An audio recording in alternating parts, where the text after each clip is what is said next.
नमस्कार साथियों, स्वागत है आप सबका इस YouTube चैनल पर। आई होप आप सबों की तैयारी अच्छी चल रही होगी। एक दिन दो दिन जो भी आपके पास समय बचा हुआ है उसकी खूब अच्छी से तैयारी कीजिए, उसको यूटिलाइज कीजिए। अभी आप जितना पढ़ सकते हैं उतना पढ़िए। आपके पास जितनी इफिशियंसी है उस इफिशियंसी का उपयोग कीजिए पढ़ने में। आज का यह वीडियो द्रोणा बैच का लेक्चर नंबर 54 होगा और इस वीडियो में हम लोग कंप्लीट मैथमेटिक्स के फॉर्मूला को देखेंगे। अगर क्लास 12 में बिहार बोर्ड में अगर मैथमेटिक्स का वेटेज का बात किया जाए तो उसमें फॉर्मूला का काफी अच्छा खासा वेटेज होता है। फॉर्मूला से बहुत सारे सवाल बन जाते हैं। अगर आप एक क्विक रिवीजन करना चाहते हैं पूरे मैथमेटिक्स के सिलेबस का विथ फॉर्मूला तो आप इस वीडियो को आराम से देख सकते हैं। यूट्यूब में भी देखिएगा तो कोई आपको दिक्कत नहीं होगा, क्योंकि ये जो फॉर्मूले होते हैं इसकी सहायता से आप पूरा का पूरा एक्सरसाइज भी सॉल्व कर सकते हैं। तो कंप्लीट फॉर्मूला को मैं यहाँ पर लेकर के आया हूँ। इसके बाद हो सकता है इट में भी अगर मुझे टाइम मिलता है तो मैं सब्जेक्ट पर भी बनाऊंगा। चलिए स्टार्ट करते हैं यहाँ से आज की इस वीडियो को।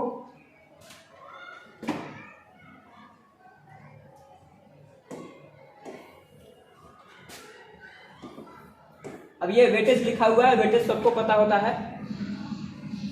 चलिए स्टार्ट करते हैं। सबसे पहला चैप्टर होगा हमारा इनवर्स ट्रिग्नोमेट्रिक। इनवर्स ट्रिग्नोमेट्रिक से हम चैप्टर को स्टार्ट करेंगे।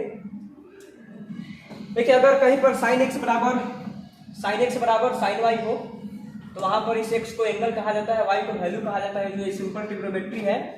तो यहाँ से sin x बराबर y है तो sin इनवर्स x बराबर y हो गया। तो यहाँ पर x वैल्यू हो गया और y क्या हो गया, एंगल हो गया। इसको इनवर्स ट्रिग्नोमेट्री कहा जाता है। डायरेक्ट प्रॉपर्टीज की बात करते हैं। sin inverse minus x minus sign inverse x के बराबर होता है। जहां कहीं पर भी c आता है उसमें पाई आ जाता है। cos इनवर्स माइनस एक्स तो pi minus cos inverse x, tan inverse minus x तो minus tan inverse x, cot inverse minus x pi minus cot inverse x, sec inverse minus x तो pi minus sec inverse x हो जाएगा। इसके बाद cosec inverse minus x तो minus cosec inverse x हो जाएगा। अगला प्रॉपर्टी है कोसेक इनवर्स एक्स बराबर sine inverse 1/x, sec inverse 1/x बराबर cos inverse 1/x, cot inverse x बराबर tan इनवर्स 1/x। उसके बाद इनवर्स ट्रिग्नोमेट्री का अब जरा हम लोग देख लेते हैं कि देखिए, अगर कोई भी फंक्शन 1 होगा और साथ ही साथ ऑन टू होगा, मतलब वैसे फंक्शन जो 1 और ऑन टू दोनों होते हैं उन्हीं का इनवर्स निकाला जा सकता है। मैथमेटिक्स में जो फंक्शन 1 और ऑन टू दोनों नहीं होते हैं उनका इनवर्स पॉसिबल नहीं है। एक बात आपको हमेशा याद रखना है, वैसे फंक्शन जो 1 और ऑन टू दोनों होते हैं उनका इनवर्स निकाला जा सकता है। अब देखिए, y बराबर साइन इनवर्स x है तो साइन इनवर्स x है तो इसका डोमेन होता है -1 से लेकर के 1 तक और रेंज होता है -π/2 से लेकर के π/2 तक। उसी प्रकार से cos इनवर्स का -1 से 1 हो जाएगा डोमेन और रेंज हो जाएगा 0 से लेकर के पाई। फिर बात कर लेते हैं tan इनवर्स, तो -∞ से इंफिनिटी तक होता है इसका डोमेन और रेंज होता है -π/2 से π/2। उसके बाद यहाँ पर अगर cot इनवर्स का बात किया जाए तो cot इनवर्स का डोमेन होता है -∞ से इंफिनिटी, रेंज होता है 0 से लेकर के पाई। सेक इनवर्स का बात किया जाए तो सेक इनवर्स का डोमेन हो जाएगा, अलग अलग सिचुएशन देखा जाता है। यहाँ पर x का जो मान होगा, x का मान ग्रेटर देन 1 है, एक बार लेस देन 1 है, बट इसका जो रेंज हो जाएगा वो 0 से ज्यादा होगा, पाई से कम होगा, उसमें से π/2 के बराबर नहीं होगा। अगर कोसेक इनवर्स का बात कीजिएगा तो वहां डोमेन हो जाएगा -1 या ग्रेटर देन 1। अगर इसका रेंज का बात किया जाए, एक मिनट रेंज आपको दिखा देते हैं। इसका रेंज का बात कीजिएगा तो -π/2 से ज्यादा होगा, π/2 से कम होगा, उसमें से 0 हटा दिया जाएगा। अब देखिए, त्रिकोणमिति में फॉर्मूला बहुत यूज होते हैं जो कि क्लास 11 का होता है, बट 12th में बहुत उसका यूज होगा। अगर इस सारे फॉर्मूलों को आप क्विक रिवीजन कर लेते हैं तो ये बहुत आपका टाइम सेव करेगा और खास करके ये वीडियो सीरीज एग्जामिनेशन के पॉइंट ऑफ व्यू से बहुत ही जरूरी होता है, जो कि 5 नंबर सब्जेक्टिव क्वेश्चन को आप टारगेट करते हैं, उसमें ऐसे ऐसे फॉर्मूले यूज होते हैं।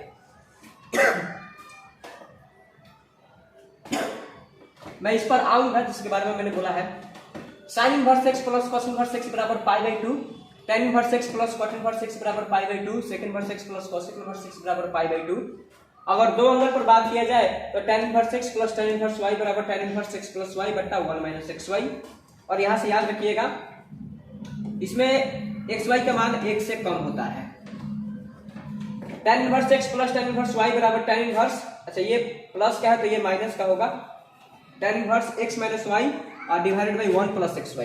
देखिए, अगर कहीं कहीं पर xy का मान ग्रेटर देन 1 आने लगता है तो अगर tan inverse x plus tan inverse y निकालना हो आपको और वहां पर xy का मान 1 से ज्यादा है तो इसमें पाई ऐड कर दीजिए, बस सवाल बन जाएगा। फिर बात करते हैं sin inverse x plus sin inverse y, तो बराबर फॉर्मूला हो जाएगा sin inverse x under root 1 minus y square plus y under root 1 minus x square. तो ये भी फॉर्मूला इंपॉर्टेंट है जो कि हमें रिवीजन कर लेना चाहिए एक बार परीक्षा देने से पहले। sin inverse x minus sin inverse y बराबर sin inverse x under root 1 minus y square minus y under root 1 minus x square. ये भी एक फॉर्मूला है। cos inverse x plus cos inverse y बराबर cos inverse x,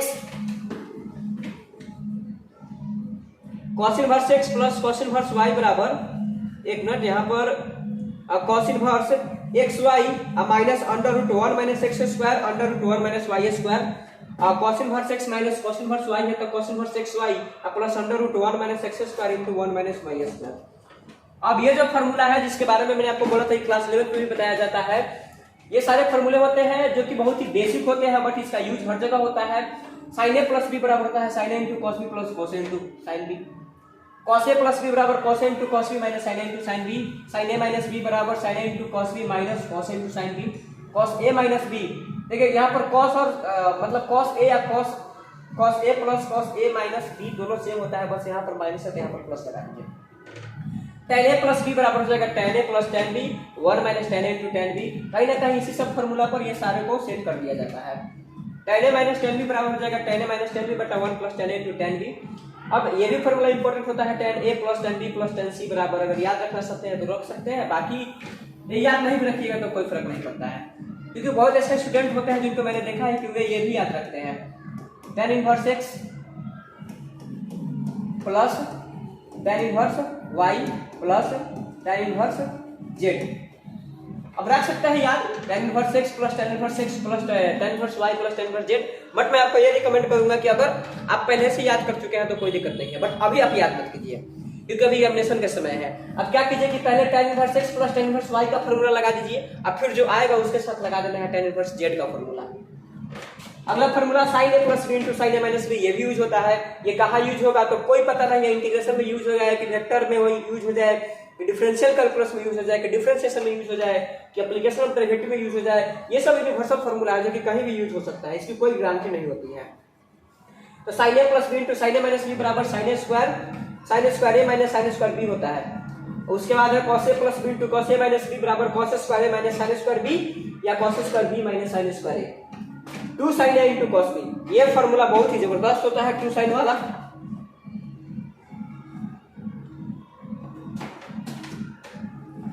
2 sin a into cos b बराबर होगा sin a plus b plus sin a minus b। 2 cos a sin b बराबर होगा sin a plus b minus sin a minus b। 2 cos a cos b बराबर होगा cos a plus b plus cos a minus b। उसके बाद ये 1 plus cos 2 theta वाला formula है। बाकी एक और फॉर्मूला होता है इसमें 12 के बाद 13, यहां मैं आपको दिखाता हूं और फॉर्मूला इसका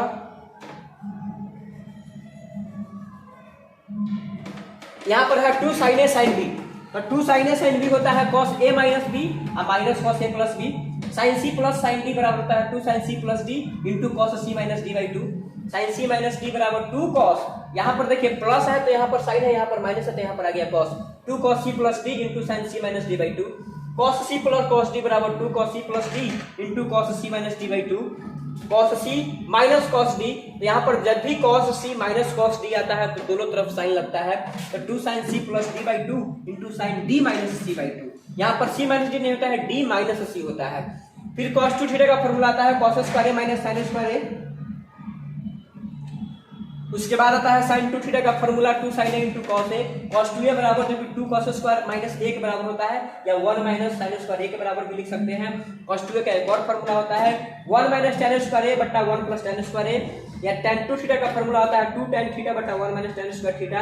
sin 2a का फॉर्मूला है 2 tan a बटा 1 प्लस tan स्क्वायर a। चलिए इसके बाद और फॉर्मूला देखते हैं 1 प्लस cos 2 थीटा। तो फॉर्मूला नंबर 26 है, देखिएगा 1 माइनस cos 2a बराबर 2 sin स्क्वायर है, जो कि बहुत ही बेसिक फॉर्मूला होता है। cos 2a का फॉर्मूला होता है, अगर tan 2a का फॉर्मूला है तो cos 2a डिवाइड कर सकते हैं। अब ये फॉर्मूला काफी इंपॉर्टेंट है साइन के लिए। देखिए ये साइन 3a फॉर्मूला याद रहता है तो फिर साइन इनवर्स 3a का भी मतलब कि साइन इनवर्स 3x का 3 साइन इनवर्स x का भी फॉर्मूला आप लिख सकते हैं। कैसे? साइन 3a का फॉर्मूला होता है 3 sine a minus 4 sine cube a। अगर ये पता है तो फिर ये भी निकल सकता है साइन क्यूब a का फॉर्मूला। cos 3a का फॉर्मूला होता है 4 cos cube a minus 3 cos a। tan 3a बराबर हो जाएगा 3 tan a minus tan cube a और divided by 1 minus 3 tan square a। बाकी अगर ये फॉर्मूला पता है तो ये भी पता होगा, cos 3a पता है तो ये भी पता हो जाएगा। उसके बाद ये फॉर्मूला और ये फॉर्मूला भी मैंने ऊपर बता रखा है।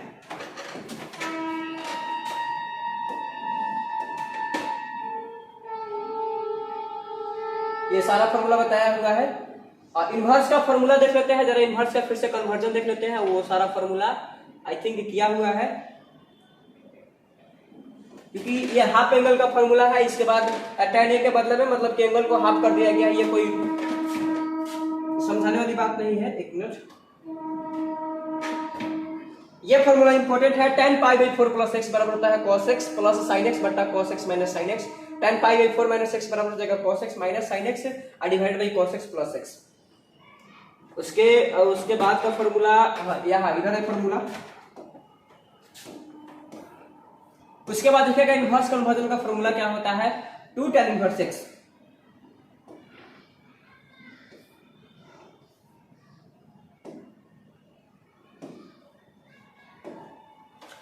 टू tan इनवर्स x का फॉर्मूला होता है tan इनवर्स 2x बटा 1 minus x square. 2 sin inverse x बराबर होता है sin inverse 2x under root 1 minus x square. अगर 2 cos इनवर्स x है तो cos inverse 2x square minus 1। 3 sin inverse x है तो sin inverse 3x minus 4x cube हो जाएगा। इसके बाद अगर 3 cos इनवर्स x है तो cos inverse 4x cube minus 3x हो जाएगा। 3 tan इनवर्स x है तो tan inverse 3x minus x cube divided by 1 minus 3x square हो जाएगा। 2 tan इनवर्स x का एक और फॉर्मूला आता है sin इनवर्स के टर्म में। sin इनवर्स 2x बटा 1 प्लस x स्क्वायर हो जाएगा। 2 tan इनवर्स x बराबर cos inverse 1 minus x square divided by 1 plus x square के बराबर हो जाएगा। हाँ, फिर 2 cos इनवर्स x का फॉर्मूला हो जाएगा sin inverse 2x under root 1 minus x square. तो ये अलग अलग ट्रिग्नोमेट्रिक फंक्शंस होते हैं, इनवर्स ट्रिग्नोमेट्रिक फंक्शन होते हैं। जैसे कि sin को cos इनवर्स में कैसे लिखा जाएगा, cos इनवर्स को sin इनवर्स में कैसे लिखा जाएगा, ये उसका मैंने यहाँ पर फॉर्मूला आपको बताया है।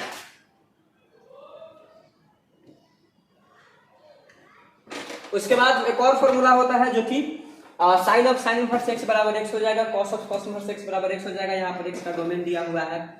tan of tan inverse x बराबर x हो जाएगा, cot of cot inverse x बराबर x हो जाएगा, sec of sec inverse x बराबर x हो जाएगा, cosec of cosec inverse x बराबर x हो जाएगा। इसमें एक और फॉर्मूला याद रख लीजिए, sin inverse sin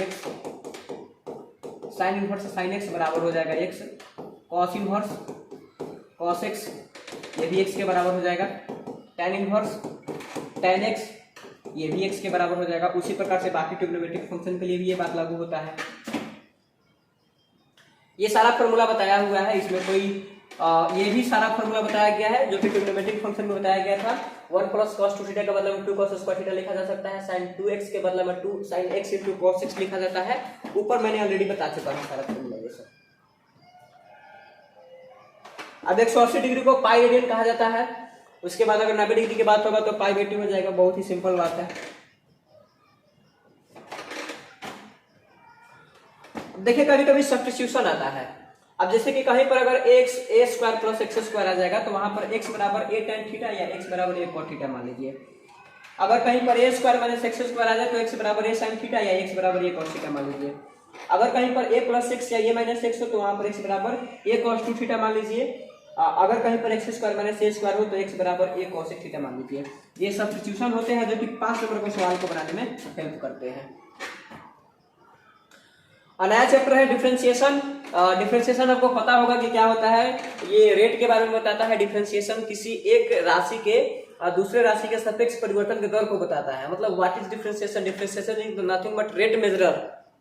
differentiation tells about the rate of change of one variable with respect to another variable. Differentiation एक राशि के दूसरे राशि के सापेक्ष परिवर्तन होने वाले दर के बारे में बताता है।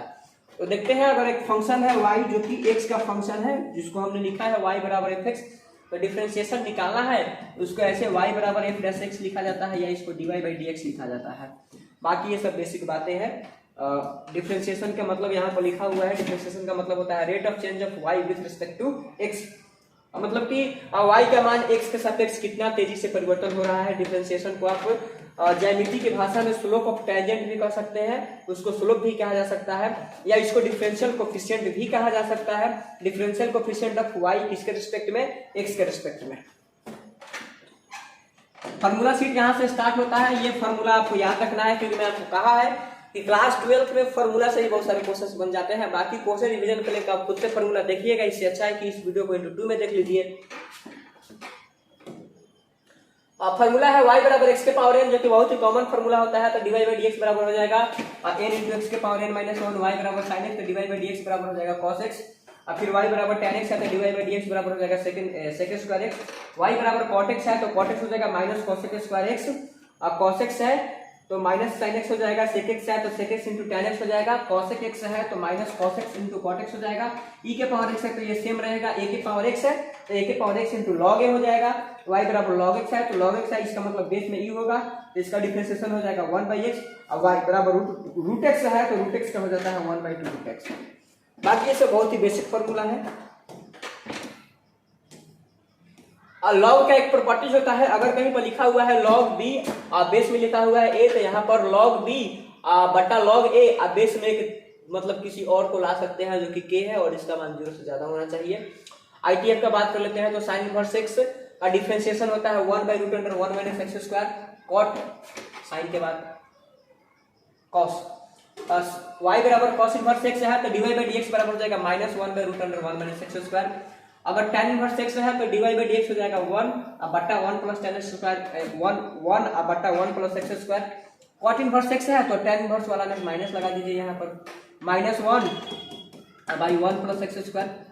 उसके बाद अगर y बराबर से सेक इनवर्स x है तो dy बाई dx बराबर हो जाएगा 1 by x under root x square minus 1। y बराबर cosec इनवर्स x है तो minus 1 divided by x under root x square minus 1। तो ये सब डिफरेंशिएशन के फॉर्मूले होते हैं। अगला हमारा जो प्रॉपर्टीज होगा y बराबर k इंटू एफ एक्स।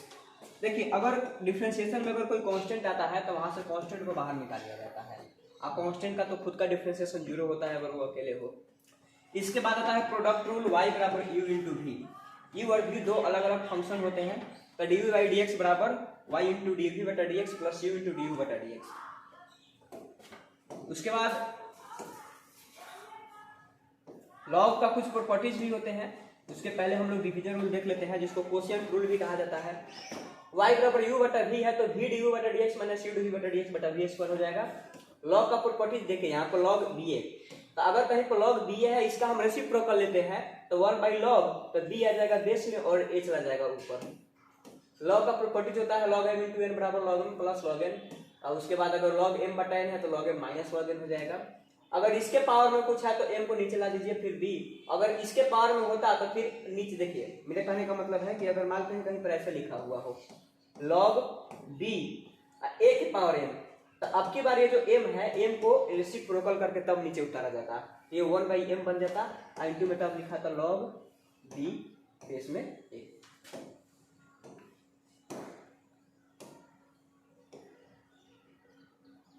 ठीक है, अब आगे देखते हैं। इधर डिफरेंशिएशन ऑफ सेकंड ऑर्डर, दो बार डिफरेंशिएशन कैसे निकलेगा। y बराबर एफ एक्स है तो dy बाई डी एक्स बराबर एफ डैश एक्स हो जाएगा। उसके बाद अगर फिर से डिफरेंशिएट करना है dy बाई डी एक्स को तो इसको लिखा जाता है ऐसे d2y बटा डी एक्स स्क्वायर, तो फिर यहाँ पर लिखते हैं एफ डबल डैश एक्स। अब ट्रिग्नोमेट्री का फॉर्मूला है जो कि आपको पहले ही बता दिया गया था। ये ट्रिग्नोमेट्री का फॉर्मूला जो कि हमें पहले ही इनवर्स ट्रिग्नोमेट्री के समय ही बता दिया गया था। एप्लीकेशन ऑफ डेरिवेटिव बहुत ही इंपॉर्टेंट चैप्टर है, और कॉलज के अनुप्रयोग जिसको 5 सेक्शन में बांटा गया है। रेट मेजरर की बात कर लेते हैं, उसके बाद टेंजेंट एंड नॉर्मल आता है, इंक्रीजिंग एंड डिक्रीजिंग फंक्शन आता है, तब मैक्सिमम और मिनिमम आता है। अब रेट मेजरर का मतलब क्या है, dy बाई dx का मतलब क्या होता है, सो देखिए rate of change of y with respect to x, मतलब y में परिवर्तन का दर बताना है, किसके सापेक्ष, x के सापेक्ष बताना है। फिर उसमें टेंजेंट की बात आती है, उसके बाद टेंजेंट का इक्वेशन होता है। टेंजेंट को हम dy बाई dx को स्लोप ऑफ टेंजेंट भी कहा जा सकता है, जिसका इक्वेशन होता है यहाँ पर y माइनस y1 बराबर m के बदले में लिखेंगे dy by dx into x minus x1। Tangent और नॉर्मल दोनों एक दूसरे के परपेंडिकुलर होते हैं, तो अगर टेंजेंट का इक्वेशन पता है तो फिर नॉर्मल का आराम से निकाला जा सकता है। स्लोप ऑफ नॉर्मल बराबर -1 अब बटा dy/dx। उसके बाद स्लोप इक्वेशन ऑफ नॉर्मल भी लिखा जाएगा। ये दूसरा था। फिर तीसरा आता है इंक्रीजिंग एंड डिक्रीजिंग फंक्शन। अब फंक्शन दो प्रकार का होगा, या तो इंक्रीजिंग होगा नहीं तो डिक्रीजिंग होगा। अगर dy/dx का मान 0 से ज्यादा होगा तो उसको स्ट्रिक्टली इंक्रीजिंग कहा जाएगा। अगर dy/dx ग्रेटर देन और इक्वल टू 0 होगा तो इसको नॉन डिक्रीजिंग कहा जाएगा। अब फंक्शन होते हैं डिक्रीजिंग टाइप का है। एक एकदम डिक्रीजिंग होगा। डिक्रीजिंग करने का मतलब होता है कि dy/dx का मान लेस देन 0।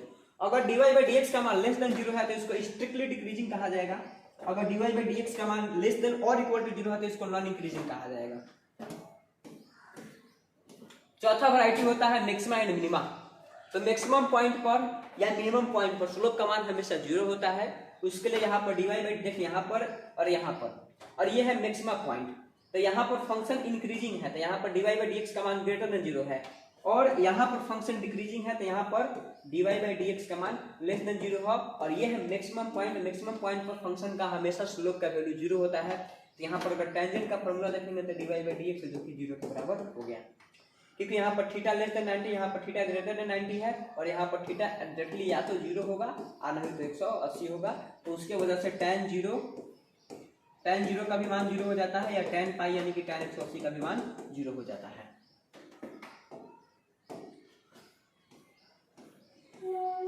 अब आता है इंटीग्रेशन, जो कि दो सेक्शन में बटा हुआ है। Indefinite integration.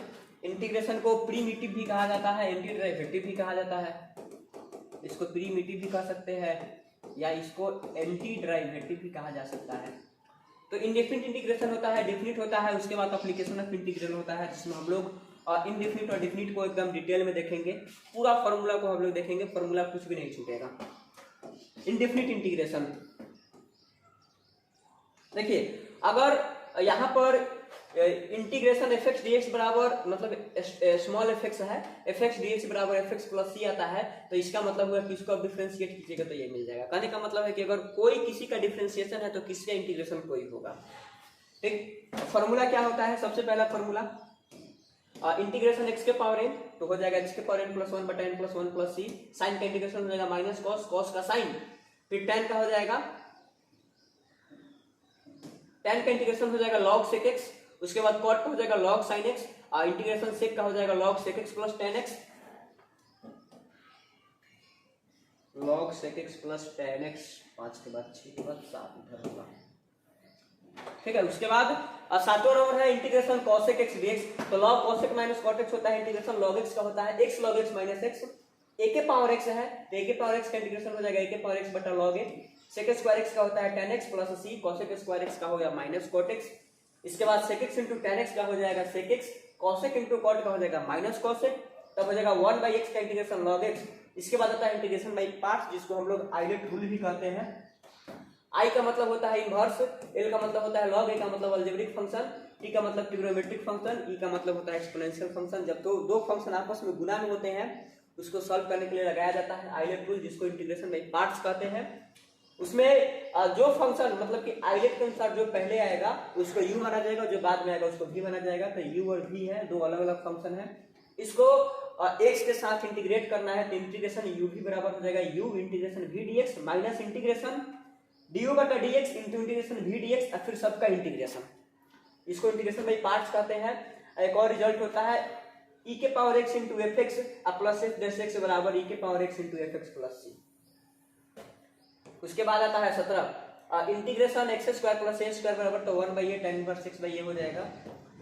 17 के बाद 18 इधर होगा, यहाँ है इंटीग्रेशन dx बटा x square minus a square बराबर हो जाएगा 1/2 log x माइनस ए। ये इंपॉर्टेंट है, ये डायरेक्ट फॉर्मूला भी पूछे जाते हैं। X square minus a square तो 1/2 log x माइनस ए बटा x प्लस ए का मॉड। उसके बाद इंटीग्रेशन यहाँ पर ए स्क्वायर माइनस एक्स स्क्वायर है तो बस इसका निगेटिव ले लीजिएगा, यहाँ पर आ जाएगा इंटीग्रेशन dx बटा root under x square plus a square का बराबर log mod x plus under root a square plus x square mod 1 plus c. Integration dx बटा under root x square minus a square बराबर log, बस यहाँ पर जो है यहाँ पर कर दीजिए। इसके बाद साइन इनवर्स एक्स, तो साइन इनवर्स एक्स देखिए इंटीग्रेशन dx बटा under root a square minus x square, तो साइन इनवर्स एक्स ये हो जाएगा।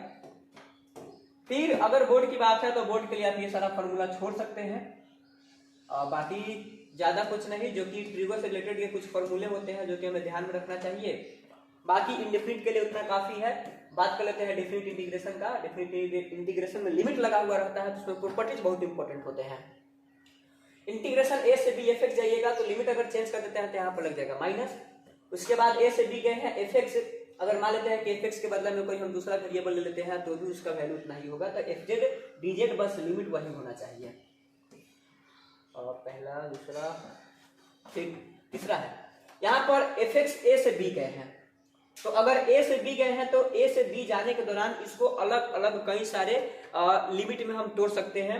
जैसे कि मान लेते हैं कि हमको जाना है 2 से 6 जाना है, तो 2 से 6 जाने के लिए आप इस्तेमाल करते हैं 2 से 3, 3 से 5 जा सकते हैं, अब फिर 5 से 6 जाइए। तो ये इंटीग्रेशन को अगर आप अलग अलग लिखिएगा तो सबको जोड़ना पड़ेगा। तो वही ये अगला प्रॉपर्टीज कहता है कि अगर ए से बी गए हैं तो ए से a1 जाइए, फिर a1 से a2 जाइए एंड सो ऑन, फिर an से आप b के पास जाइए और सबको जोड़ दीजिए। तो वहां पर ये आपको डिफरेंट इंटीग्रेशन का वैल्यू देखने के लिए मिलेगा। कंडीशन क्या है कि a1 का मान a से छोटा होना चाहिए, a2 का मान a1 से छोटा होना चाहिए एंड सो ऑन। नोट में एक बात बताया गया है कि इंटीग्रेशन का मतलब होता है अलजेब्रिक एरिया, अलजेब्राइक एरिया होता है। अगर कहीं पर भी इंटीग्रेशन निकालते हैं तो उसका मतलब होता है graph under the curve. Differentiation का मतलब होता है स्लोप। इसके बाद आता है हमारा a plus b minus x वाला प्रॉपर्टीज। इंटीग्रेशन अगर a से b जाना है, a से b जाना है तो उसके बदला में हम x के बदला में a plus b minus x लिख सकते हैं और इसको किंग्स प्रॉपर्टी कहा जाता है। बहुत ही शानदार प्रॉपर्टी है।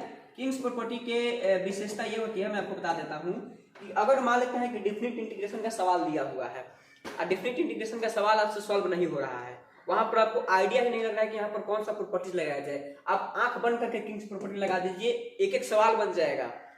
क्योंकि डिफरेंट इंटीग्रेशन के जितने भी क्वेश्चंस होते हैं, जितने भी उसमें प्रॉपर्टीज होते हैं, सब के सब किंग्स रूल से ही बिलोंग करते हैं। ये बात सच्चाई है कि 5 नंबर में अगर सवाल आते हैं आपके पास बिहार बोर्ड में बनाने के लिए, यहाँ पर कुछ लिखा हो, यहाँ पर कुछ लिखा हो और लिखा हो कि यहाँ पर साबित कीजिए, तो वहां पर लगा दीजिएगा आप किंग्स प्रॉपर्टीज, एकदम सवाल इजीली सॉल्व हो जाता है। जैसे मैं आई थिंक मुझे एक सवाल याद आ रहा है, मैं आपको करके दिखाता हूँ किंग्स प्रॉपर्टीज। अब बिहार बोर्ड का 5 नंबर का ही पूछा हुआ सवाल है प्रीवियस ईयर में, 5 मार्क्स P/Q। अब मैं वहां पर दिखाता हूँ किंग्स प्रॉपर्टी का कमाल, देखिएगा कैसे सवाल बनता है। देखिए क्वेश्चन है इंटीग्रेशन 0 से π/2 था शायद, sin x divided by sin x plus cos x dx। अभी सवाल को बनाना है। बहुत ऐसे बच्चे होते हैं कि जो सोच ही नहीं पाते हैं या उनको समझ में नहीं आता है कि sin x बटा sin प्लस cos का इंटीग्रेशन कैसे किया जाए, और नहीं करने के चक्कर में वो 5 मिनट 10 मिनट अपना सोचने में बर्बाद करते हैं और अंततः इस क्वेश्चन को छोड़ देते हैं। आपको घबराने की कोई बात नहीं रही है, मैं यहाँ पर आपको एकदम श्योरली आश्वासन देता हूँ कि अगर कहीं पर भी डिफरेंट इंटीग्रेशन का सवाल आए, थोड़ा सा भी डाउट हो, प्रॉपर्टी समझ में नहीं आ रहा है, आप डायरेक्ट वहां पर लगा दीजिए किंग्स रूल। किंग्स रूल क्या बोलता है कि आप x के बदला में a plus b minus x लिखिए। ये जो दिया हुआ है इसको हमने i मान लिया, तो i बराबर हो जाएगा इंटीग्रेशन 0 से π/2 sin x dx और बटा हो जाएगा sin x और प्लस हो जाएगा cos x। इसको हमने कह दिया समीकरण 1। अब यहां से किंग्स प्रॉपर्टीज लगाएंगे तो x के बदला में a plus b minus x रखेंगे, तो a का मान है 0, b का मान है π/2, तो x के बदला में रखेंगे π/2 माइनस एक्स। तो फिर से रखेंगे i बराबर इंटीग्रेशन 0 से π/2 और यहाँ पर रखेंगे साइन, और x के बदला में आ जाएगा π/2 और माइनस आ जाएगा x divided by sine, x के बदला में आ जाएगा π/2 और माइनस आ जाएगा x प्लस cos, और फिर x के बदला में आ जाएगा π/2 माइनस आ जाएगा x। इसको मान लिया समीकरण 2। अब समीकरण 1 और समीकरण 2 को ऐड कर देना है। जैसा समीकरण 1 और 2 को, ये हमेशा एकदम सेम पैटर्न हर प्रकार के डिफरेंट इंटीग्रेशन में लग सकता है, बाकी हम अपने सुविधा के लिए अलग अलग प्रॉपर्टीज में बांट दिए हैं। मैं आपको कह रहा हूं कि डिफरेंट इंटीग्रेशन का ऐसा कोई सवाल नहीं है जो किंग्स प्रॉपर्टी से ना बने। यहाँ आई और आई को जोड़ दीजिए, तो आई आई को जोड़ देंगे तो हो जाएगा 2i। उसके बाद यहाँ से इंटीग्रेशन कहाँ गया है, इंटीग्रेशन 0 से π/2 किया है, और ऊपर क्या लिखा हुआ है साइन। एलसीएम तो दोनों का सेम हो जाएगा, अगर नहीं भी होगा तो कोई दिक्कत नहीं है। देखिए यहाँ पर साइन एक्स है, तो यहाँ पर साइन एक्स है, कॉस एक्स है। उसके बाद यहाँ पर देखिए, यहाँ पर साइन π/2 माइनस एक्स है, तो यहाँ पर कॉस π/2 माइनस एक्स है। अगर इतना नहीं समझ में आता है तो आप डायरेक्ट लिखिए, यहाँ पर लिखिए साइन एक्स बट्टा sine plus cos, sine x plus cos x plus, उसके बाद यहाँ वाला देखिए साइन π/2 माइनस एक्स, यहाँ पर हो जाएगा sine π/2 minus x divided by, फिर साइन π/2 माइनस एक्स हो जाएगा साइन π/2 माइनस एक्स प्लस, फिर हो जाएगा कॉस π/2 माइनस एक्स। उसके बाद ये ब्रैकेट बंद कर दीजिए और यहाँ पर आ जाएगा dx, तो फिर हो जाएगा 2i बराबर इंटीग्रेशन 0 से π/2, देखिए साइन एक्स है divided by sine x plus cos x है। अब यहाँ देखिएगा जरा, साइन π/2 माइनस एक्स है, तो साइन π/2 माइनस एक्स बराबर होता है cos x, sine π/2 minus x बराबर हो जाएगा कॉस एक्स, अब प्लस कॉस π/2 माइनस एक्स हो जाएगा साइन एक्स, अब फिर इसका करना है dx। तो 2i बराबर हो जाएगा इंटीग्रेशन 0 से π/2, एलसीएम हो जाएगा इसका साइन प्लस कॉस, तो साइन प्लस कॉस हो जाएगा, तो ऊपर बच जाएगा साइन एक्स और यहाँ पर बच जाएगा कॉस एक्स, और ये अपना dx है। तो साइन प्लस कॉस कट गया, तो आया कितना 2i बराबर इंटीग्रेशन, और यहाँ पर केवल बचेगा dx, तो इंटीग्रेशन dx किसके बराबर होता है, x के बराबर होता है। कहां से जाना है, 0 से π/2। अब देखिए सवाल कितना इजीली बन गया, ये किंग्स प्रॉपर्टी से कमाल होता है, इसको ऐसे ही किंग्स प्रॉपर्टी नाम नहीं पड़ा है, ये सारे डिफरेंट के सवाल को अकेले देख लेता है, इसलिए इसका नाम पड़ गया है किंग्स प्रॉपर्टी। तो यहाँ से 2i बराबर हो जाएगा x का dx का इंटीग्रेशन, मैंने x लिख दिया है तो इसको ऐसे लिखते हैं, बॉक्स में लिमिट लगाना है 0 से लेकर के π/2, तो x के बदला में रख देंगे π/2, तो i बराबर आ जाएगा π/4। और ये क्वेश्चन बैंक प्रीवियस ईयर में 1-2 बार नहीं, इसको बहुत बार रिपीटेड करके पूछा गया है सवाल, और ऐसे ही पैटर्न पूछने की ज्यादा संभावना होती है। तो इस प्रकार से अगर डिफरेंट का सवाल देखे 5 नंबर में, तुरंत आप उसको किंग्स प्रॉपर्टी से बना दीजिए। अगर आपको प्रॉपर प्रॉपर्टी समझ में आ रहा है तो कोई दिक्कत नहीं, लगाइए प्रॉपर्टीज। अब चलिए अगला प्रॉपर्टीज देखते हैं, जो कि a से 2a गया है, ये भी किंग्स प्रॉपर्टी का ही पार्ट होता है। a से अगर 2a गया है तो यहाँ पर यहाँ से 2 को क्या कर दीजिए कि बाहर निकाल दीजिए, फिर 0 से a जाइए। ये कब जाएंगे, अगर f(2a - x) बराबर fx हो तब। अगर -a से a गया है तो इसका मान 0 होगा, कब, जब fx ऑड होगा। अगर -a से a गया है तो 2 × 0 से a जाएगा, कब, जब fx का मान मतलब fx एक इवन फंक्शन होगा तब। अगर 0 से nt गया है तो इनको बाहर ले लीजिए, फिर 0 to t जाइए। अगर mt से nt गया है तो n - m, और उसके बाद 0 से t जाइए, फिर यहाँ पर हो जाएगा fx। इसके बाद अगला प्रॉपर्टी जो कि और भी खास होने वाला है, प्रॉपर्टी जब डिफरेंट है यहाँ पर, हाँ, अगर a से a + nt गया है तो fx dx बराबर हो जाएगा, यहाँ से n बाहर निकाल लीजिए, और n बाहर निकालेंगे तो यहाँ से 0 से t जाएंगे, जो कि अभी आया था। अब बाकी अगर ऐसे ऐसे सवाल नहीं आते हैं बनाने के लिए तो मैं आपको बोल रहा हूँ किंग्स प्रॉपर्टी लगा दीजिए। अगर a + nt से b + nt जाए तो यहाँ से a + d चले जाइए, क्योंकि यहाँ पर n और यहाँ पर जिसको पीरियड कहा जाता है, दोनों सेम है।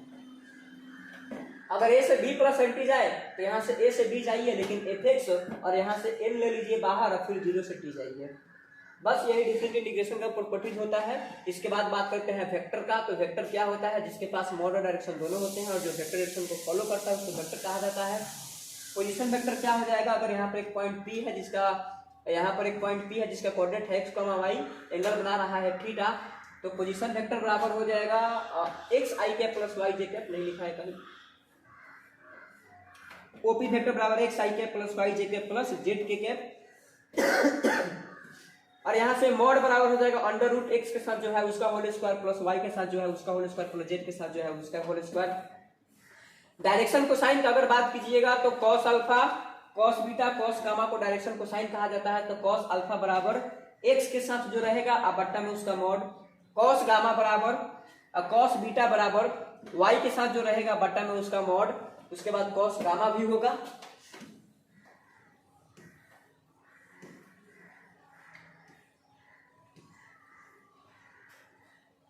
कॉस गामा भी होगा। कॉस गामा बराबर हो जाएगा y के साथ जो रहेगा वो और बटा में उसका मॉड।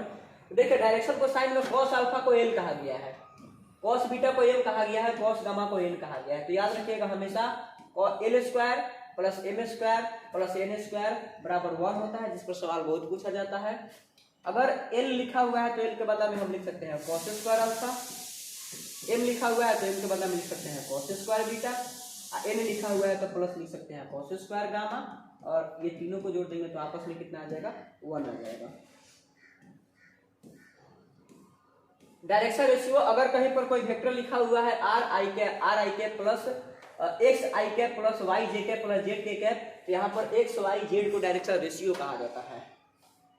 यूनिट वेक्टर, यहाँ पर यूनिट वेक्टर को ए कैप से सूचित किया जाता है, तो ए कैप बराबर होता है ए वेक्टर, अब बट्टा में होता है खुद उसका मॉड। ठीक, उसके बाद बात करते हैं डॉट प्रोडक्ट। तो ए डॉट बी बराबर होता है a b cos theta, i dot i बराबर 1, जे डॉट जे बराबर 1, के डॉट के बराबर 1, आई डॉट जे बराबर 0, जे डॉट के बराबर 0, के डॉट आई बराबर 0। इसके पास कोई डायरेक्शन नहीं होता है। जब भी आपको एंगल की बात कहेगा कि दो वेक्टर के बीच में एंगल निकालिए, तो हमेशा आप फॉर्मूला यूज कीजिएगा ए डॉट बी बराबर ए बी कॉस थीटा, यहाँ से डॉट ले लीजिएगा फिर ए बी हो जाएगा। और डॉट प्रोडक्ट कैसे निकालते हैं, आई को आई वाला के साथ, जैसे कि मान लेते हैं कि यहाँ पर दे देगा ए डॉट बी निकालिए, तो a1 into b1 plus a1 into b2 plus a3 into b3, जहां पर ए वेक्टर क्या लिखा होगा a1 आई कैप प्लस a2 जे कैप प्लस a3 के कैप। उसी प्रकार से b क्या लिखा होगा b1 आई कैप प्लस b2 जे कैप प्लस b3 के कैप। ये बहुत आसान फॉर्मूले होते हैं, बहुत आसान कॉन्सेप्ट होते हैं जो कि बोर्ड हमसे पूछा करता है। तो ए डॉट बी निकालना है तो आई को आई वाला के साथ, जे को जे वाला के साथ और के को के वाला के साथ। डॉट प्रोडक्ट का प्रॉपर्टीज क्या होता है सो देख लीजिए।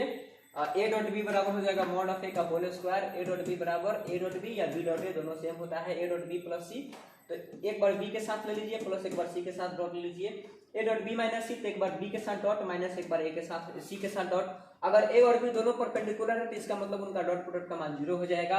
अगर ए और बी का डॉट प्रोडक्ट का मान 0 है, इसका मतलब दोनों परपेंडिकुलर हो जाएगा। इसका मतलब कि या तो ए का भी मान 0 हो सकता है या बी का भी मान 0 हो सकता है। प्रोजेक्शन की बात किया जाए तो जिस पर प्रोजेक्शन निकालना होता है उसका मॉड लिखते हैं नीचे, जैसे कि प्रोजेक्शन ऑफ बी ऑन ए, तो ए पर प्रोजेक्शन निकालना है तो ए का मॉड नीचे या ऊपर दोनों का मॉड, दोनों का डॉट प्रोडक्ट। अगर बी पर निकालना है प्रोजेक्शन तो बी का मॉड नीचे ऊपर दोनों का डॉट प्रोडक्ट। तो कॉस थीटा बराबर एंगल ए डॉट बी बटा mod of a into mod of b होता है। बाकी अगर ए प्लस बी का मॉड का होल स्क्वायर हो जाएगा तो mod of a square plus mod of b square plus 2 into, इसके बाद a into b into cos theta है।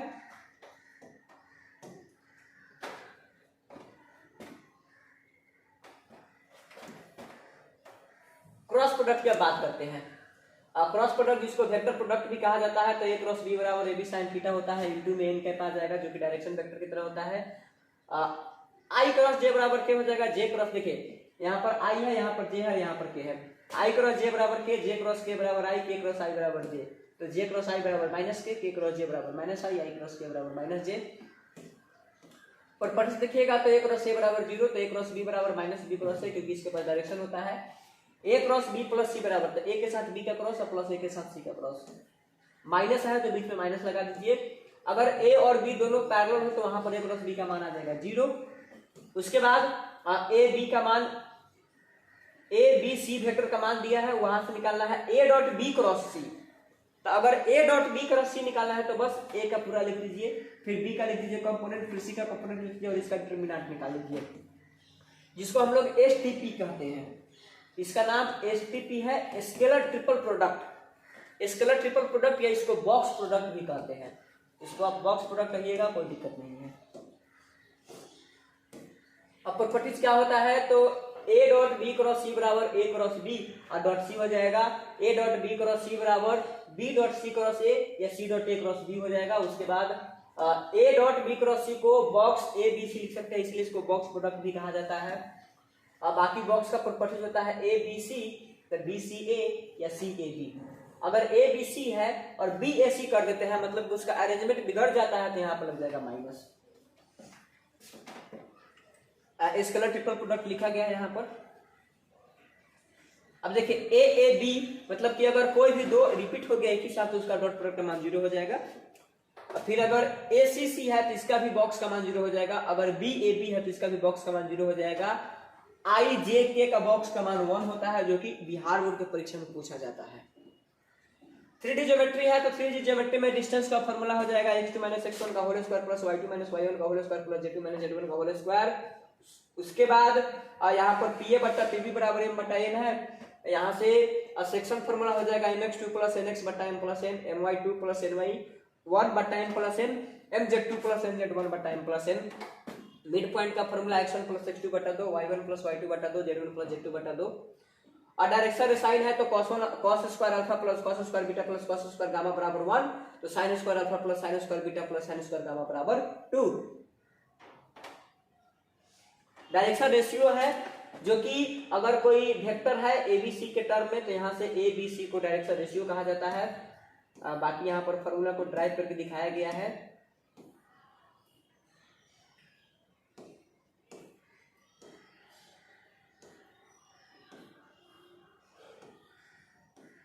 अगर दो पॉइंट है जो कि मिल करके एक स्ट्रेट लाइन बना रहे हैं ए और बी, तो उसका अगर आपको डायरेक्शन को साइन चाहिए, जैसे कि यहाँ पर ए पॉइंट है x1, y1, z1, एक बी पॉइंट है x2, y2, z2, डायरेक्शन को साइन ऑफ ए बी चाहिए तो दोनों को घटा करके बट्टा में उसका ले लीजिए, बट्टा में उसका डिस्टेंस ले लीजिए।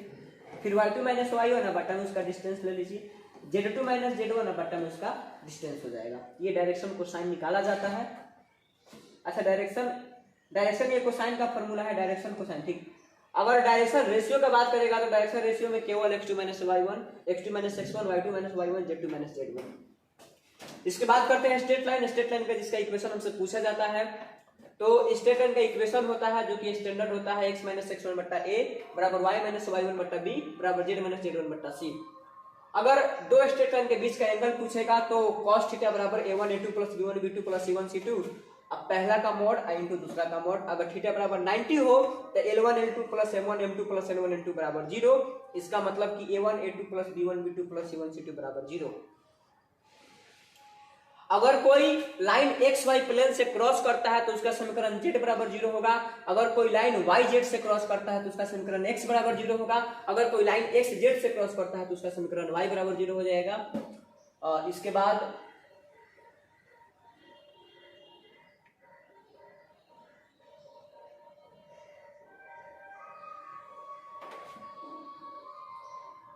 शॉर्टेस्ट डिस्टेंस का फॉर्मूला होता है। दो लाइंस के बीच का अगर शॉर्टेस्ट डिस्टेंस निकालना हो तो यहाँ पर देखिए इसका डिटरमिनेंट लेना होता है। क्या लिखिएगा, x2 - x1, y2 - y1, z2 - z1, फिर a1 a2 c1, a1 b1 c1, a2 b2 c2 और under root a1 b2 - a2 b1 का whole square plus b2 c1 - d1 c2 का whole square plus c1 a2 - c2 a1 का whole square. ये दो lines के बीच का shortest distance का formula होता है। अगर दो लाइन कोप्लेनर होता है तो वहां पर x - x1 बट्टा a1 बराबर y - y1 बट्टा b1 बराबर z - z1 बट्टा c1 और x - x2 बट्टा a2 y - y2 बट्टा b2 और z - z2 बट्टा c2 तीनों आपस में बराबर हो जाएगा। और साथ ही साथ x2 - x1 मतलब कि दो लाइन यहाँ पर दिया हुआ हो तो अगर वो कोप्लेनर हो तो कोप्लेनर का कंडीशन देखिएगा, x2 - x1, y2 - y1, z2 - z1, a1 b1 c1, a2 b2 c2 का डिटरमिनेंट का मान आपस में डिटरमिनेंट का मान 0 हो जाएगा। कब? जब दो लाइन कोप्लेनर होगा तब। इसके बाद फैमिली ऑफ प्लेन है जो कि हमारे बोर्ड के सिलेबस में नहीं के बराबर होते हैं।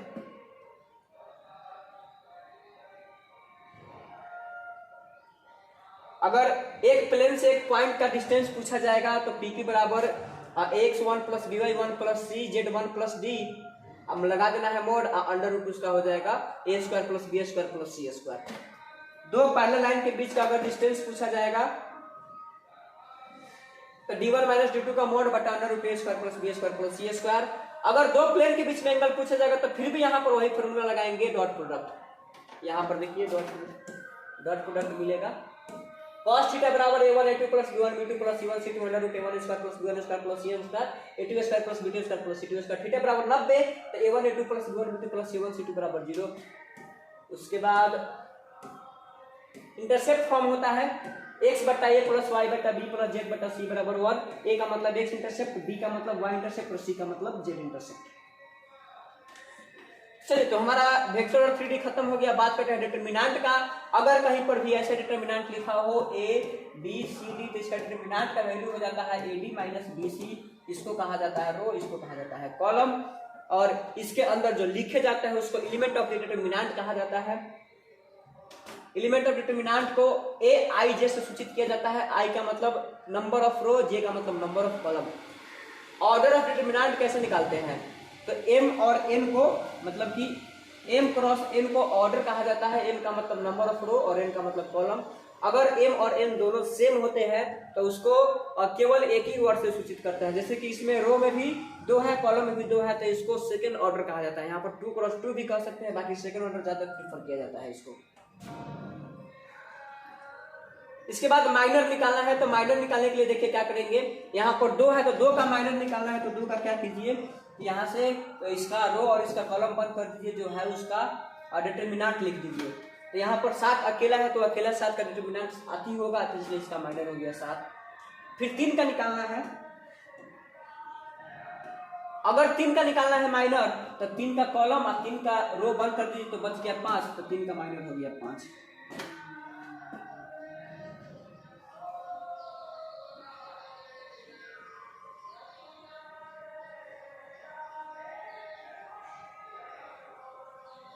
फिर अगर कोफैक्टर निकाला है, तो कोफैक्टर में थोड़ा ध्यान दिया जाता है। यहाँ पर अगर 3 का कोफैक्टर निकालना है, तो 3 का देखिए फॉर्मूला होता है -1 के power i plus j into में माइनर। i क्या है, नंबर ऑफ रो, j क्या है, नंबर ऑफ कॉलम। जैसे कि यहाँ पर 3 है, तो 3 तो a11 होता है, तो -1 के पावर 1 प्लस 1, तब गुना में 8 करेंगे तो 8 हो जाएगा। अब यहाँ पर a12 होता है, तो 1 प्लस 2 मतलब कितना, 3। मतलब जब भी अगर उसका ऑर्डर दोनों को जोड़ देंगे, रो प्लस कॉलम को जोड़ने के बाद अगर सम आएगा तो माइनर के बराबर, अगर विषम आएगा तो एक माइनस लगा दीजिए। अब वैल्यू ऑफ डिटरमिनेंट कैसे निकालते हैं। अगर a1 b1 और c1 है, तो वैल्यू ऑफ डिटरमिनेंट निकालने के लिए यहाँ से a11 है, यहाँ पर ये डायरेक्ट लिखा गया है, मैं एक्सपेंड करके दिखाता हूँ। यहाँ पर a1 है, उसके बाद इसका कॉलम इसका रो बंद हो जाएगा, तो इसका कॉलम और रो बंद हो गया, तो बच गया b2 c2 b3 c3, तो इसका डिटरमिनेंट होगा b2 c3 minus c2 b3। अब यहाँ पर अपने से माइनस लगा दीजिएगा। माइनस क्यों लगाएंगे, क्योंकि इसका ऑर्डर होता है a12 होता है, तो 1 प्लस 2 कितना हो जाएगा, 3, जो कि ऑड है, तो माइनस में लिख देंगे b1। अब फिर इसका देखिएगा, इसका कॉलम इसका रो बंद हो जाएगा, तो बचेगा a2 c3, अब माइनस हो जाएगा c2 a3, अब प्लस उसी प्रकार से अगर c1 का निकालेंगे, तो इसका रो इसका कॉलम बंद, तो a2 b3 minus a3 b2, और ऐसे निकल जाएगा डिटरमिनेंट का वैल्यू। मैं यहाँ पर आपको पूरा मैथमेटिक्स बताने नहीं आया हूँ, मैं आपको यहाँ पर आया हूँ एक क्विक रिवीजन देने। 1 घंटा से बहुत कम समय में हमारा पूरा का पूरा मैथमेटिक्स सिलेबस खत्म हो जाए। अगर आप सोचिएगा कि हम एकदम आपको शुरुआत से एकदम डिटेल में बताएं, दैट इज नॉट पॉसिबल। ये वीडियो ये चीज उसी को समझ में आएंगे जो कि एकदम शॉर्ट रिवीजन करना चाहते हैं। अगर आप खुद से पन्ना पलट कर रिवीजन कीजिएगा तो आपका टाइम ज्यादा लग जाएगा, और इस वीडियो को इंटू 2 की स्पीड में आप देखिएगा तो आपका बहुत ही जल्दी रिवीजन होगा और सब चीज आपको समझ में आएगा। अब डिटरमिनेंट को डेल्टा से सूचित किया जाता है। प्रॉपर्टीज की बात कर लेते हैं। यहाँ से प्रॉपर्टीज कहाँ गया, हाँ, if rows and columns are interchanged then value of determinant remains। मतलब कि अगर किसी डिटरमिनेंट का रो और कॉलम को इंटरचेंज कर देते हैं तो उसका वैल्यू हमेशा सेम रहेगा। और जैसे कि यहाँ पर दिखाया गया एग्जांपल के लिए, अगर डेल्टा बराबर यहाँ से a1 b1 c1 है, a2 b2 c2 है, a3 b3 c3 है। अब क्या किया गया कि इसका ट्रांसपोज ले लिया गया।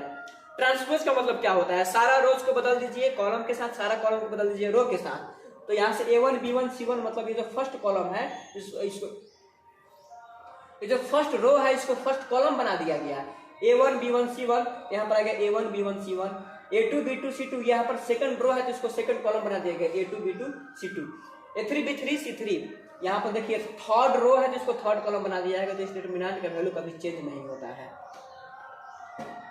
दूसरा प्रॉपर्टीज है कि कहा गया है कि इफ ओनली टू रोज और columns interchanges then value of determinant same in magnitude but opposite in sign.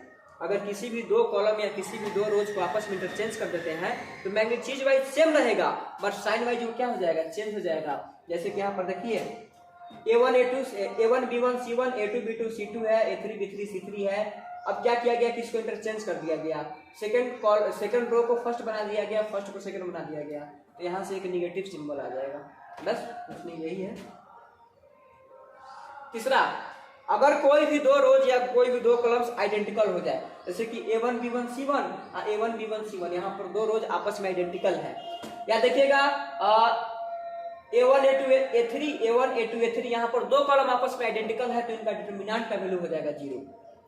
अगर मान लेते हैं कि डिटरमिनेंट में किसी स्केलर वैल्यू k से गुना करते हैं, तो अगर k से गुना कर दीजिएगा तो यहाँ पर k है और डिटरमिनेंट है, तो ये जो k है ये किसी भी एक रोज या किसी भी एक कॉलम के साथ जाकर के मल्टीप्लाई हो जाएगा। तो k एक रो के साथ चला गया या एक कॉलम के साथ चला गया, सबके साथ नहीं, किसी एक रो या किसी एक कॉलम के साथ गुना होता है। अगर यहाँ पर K1 K2 K3 है, K1 K2 K3 है, K1 K2 K3 है, यहाँ सब में से K1 कॉमन ले सकते हैं, इस सब में से K2 कॉमन ले सकते हैं और सब में से K3 कॉमन ले सकते हैं। अगला प्रॉपर्टी होता है लीनियर ट्रांसफॉर्मेशन। इसको हम लोग लीनियर ट्रांसफॉर्मेशन कहते हैं कि मतलब डिटरमिनेंट के जो रोज और कॉलम्स हैं उनको आप लीनियरली ट्रांसफर कर सकते हैं। कैसे? तो यहाँ पर अगर मान लेते हैं कि जरूरत पड़ेगा तो R1 है, तो R1 को हम दूसरे रोज या कॉलम को जोड़ या घटा करके उसमें से कुछ गुना कर करके हम लीनियरली ट्रांसफर कर सकते हैं। लीनियर कहने का मतलब है कि R1 के मतलब आप R1 इंटू R2 नहीं लिख सकते हैं, क्योंकि लीनियर नहीं है, क्वाड्रेटिक बन गया। लीनियर तब होता है जब आप एक रो को किसी दूसरे रो के साथ जोड़िएगा, जब एक रो में किसी चीज से गुना करके उसको दूसरे रो में जोड़िएगा तब ये बात वहां पर लागू होता है। तो हम किसी भी डिटरमिनेंट को लीनियर ट्रांसफर में कन्वर्ट कर सकते हैं। अब मैं यहाँ पर आपको लीनियर ट्रांसफर सिखा नहीं सकता हूँ, बट एक प्रॉपर्टीज के तौर पर आपको बता सकता हूँ कि हाँ ये लीनियर ट्रांसफर होता है।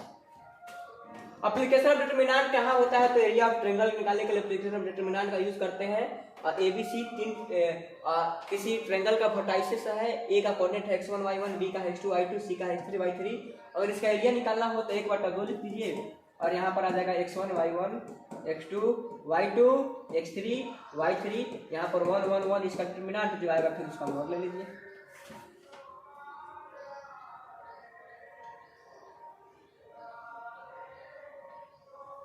Solution of equation by determinant, जिसको हम लोग क्रेमर्स रूल कहते हैं, ये क्रेमर्स रूल के नाम से भी जाना जाता है। तो a1x प्लस b1y बराबर c1 है, a2x प्लस b2y बराबर c3 है। तो यहाँ पर डिटरमिनेंट निकाल लीजिए डेल्टा, x का मान हो जाएगा डेल्टा 1 बटा डेल, y का मान हो जाएगा डेल्टा 2 बटा डेल। यहाँ पर डेल्टा क्या है? a1 a2 b1 b2। Del 1 क्या है? तो अगर मान लेते हैं कि यहाँ पर 1 आता है तो a1 a2 को c1 c2 से रिप्लेस कर दीजिए। इसी प्रकार से अगर डेल्टा 2 आता है तो a1 a2 रहने दीजिए, यहाँ से b1 b2 को c1 c2 से रिप्लेस कर दीजिए। तो x का मान आ जाएगा डेल्टा 1 बटा डेल डेल्टा, y बराबर जाएगा डेल्टा 2 बटा डेल्टा। एग्जाम्पल के तौर पर यहाँ पर इक्वेशन क्वेश्चन को बना करके दिखाया गया है। 2x प्लस वाई बराबर 7x प्लस वाई बराबर 3, तो डेल्टा है डेल्टा 1 है, डेल्टा 2 है, यहाँ से x और y निकल गया। अगर इक्वेशन आ जाते हैं तो a1x plus b1y plus c1z बराबर d1, a2x plus b2y plus c2z बराबर d2, और उसके बाद a3x plus b3y plus c3z बराबर d3।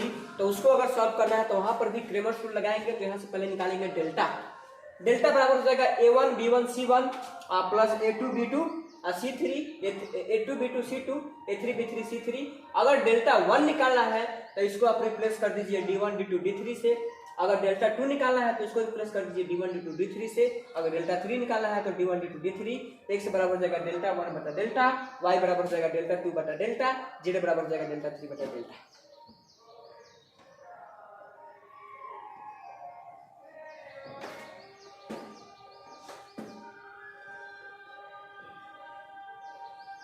इसके बाद आता है मैट्रिक्स। मैट्रिक्स का बात कर लेते हैं। तो मैट्रिक्स जो कि एक रेक्टेंगुलर अरेंजमेंट होता है जिसको स्क्वायर ब्रैकेट से डिनोट किया जाता है। ये इसको ऐसे भी डिनोट कर सकते हैं, कोई दिक्कत वाली बात नहीं है। अगर इसका ऑर्डर लिखिएगा तो पहले देख लीजिए रो, लिख लीजिए, उसके बाद कॉलम। तो एक 2 रो है इसके पास, उसके पास 3 कॉलम है, तो ऑर्डर हो जाएगा 2 क्रॉस 3। अगर मैट्रिक्स में किसी स्केलर से गुना करते हैं तो क्या हो जाएगा, तो ये डायरेक्ट उसके अंदर चला जाएगा। यहाँ से अगर m क्रॉस n है, n क्रॉस p है, दोनों को आपस में गुना करते हैं तो गुना करने का एक कंडीशन होता है, इसका n और इसका n दोनों आपस में, मतलब इसका लास्ट वाला और मतलब कि इसका जितना कॉलम होगा उतना इसका रो होना चाहिए, तब जाकर के ये m क्रॉस p का एक मैट्रिक्स मिलता है। यहाँ से m और यहाँ से p, जिसको हम लोग n को कॉलम और यहाँ से n को रो बोलते हैं। गुना करने के लिए क्या करेंगे,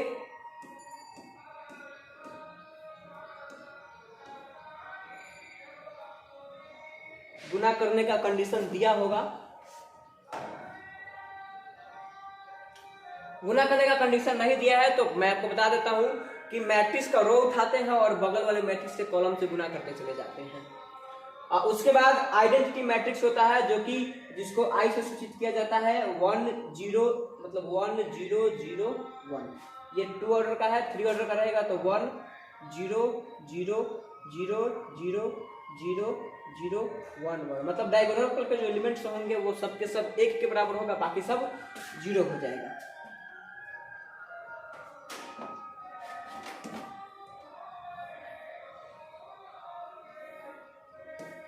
ट्रांसपोज निकालना है, तो ट्रांसपोज निकालना है तो a और a डैश निकालना है, तो इसका रो और कॉलम इंटरचेंज कर दीजिए। यहाँ पर 2 3 है तो 2 3 4 7, तो 4 7 -2 5, तो -2 5।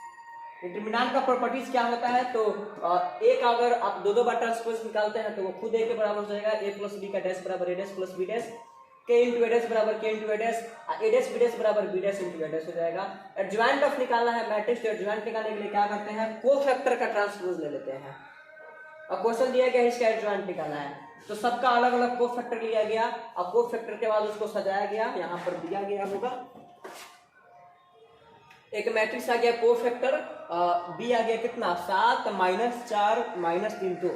अब जब ये कोफैक्टर आ गया तो इसका एडजॉइंट निकालने क्या कर देंगे कि इसका हम ट्रांसपोज ले लेंगे, तो b का ट्रांसपोज क्या हो जाएगा, एडजॉइंट ऑफ a के बराबर हो जाएगा। मैट्रिक्स का अगर इन्वर्स निकालना हो तो इन्वर्स का मैं डायरेक्ट आपको फॉर्मूला बता देता हूं। इन्वर्स ऑफ मैट्रिक्स बराबर आप लिख लीजिएगा एडजॉइंट ऑफ ए और डिवाइडेड बाय डिटरमिनेंट ऑफ ए, ऐसे हम इन्वर्स निकालते हैं। बाकी ये सभी क्वेश्चन होते हैं जो कि मैट्रिक्स से भी इक्वेशन को सॉल्व किया जा सकता है। सिमेट्रिक इन्वर्स, अगर सिमेट्रिक मतलब सममित होता है, अगर किसी मैट्रिक्स का ट्रांसपोज खुद मतलब उस मैट्रिक्स के बराबर है तो उसको सिमेट्रिक कहा जाता है। अगर किसी मैट्रिक्स का ट्रांसपोज उस मैट्रिक्स के नेगेटिव के बराबर है तो उसको स्क्यू सिमेट्रिक्स कहा जाता है।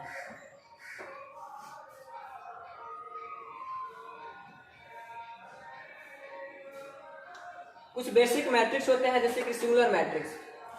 एक स्क्वायर मैट्रिक्स को सिंगुलर कहा जाएगा अगर उसका डिटरमिनेंट का मान 0 हो जाएगा। नॉन सिंगुलर, अगर डिटरमिनेंट का मान 0 के बराबर नहीं है तो नॉन सिंगुलर। तो जितने भी नॉन सिंगुलर मैट्रिक्स होते हैं उन्हीं का इन्वर्स निकाला जा सकता है। कॉलम मैट्रिक्स, तो कॉलम मैट्रिक्स कहने का मतलब होता है कि जिसका कॉलम ज्यादा हो, जिसका रो कम हो। रो मैट्रिक्स, जिसके पास एक ही रो हो, कॉलम मतलब जिसके पास एक ही कॉलम हो। उसके बाद और भी वैरायटी के हो सकते हैं।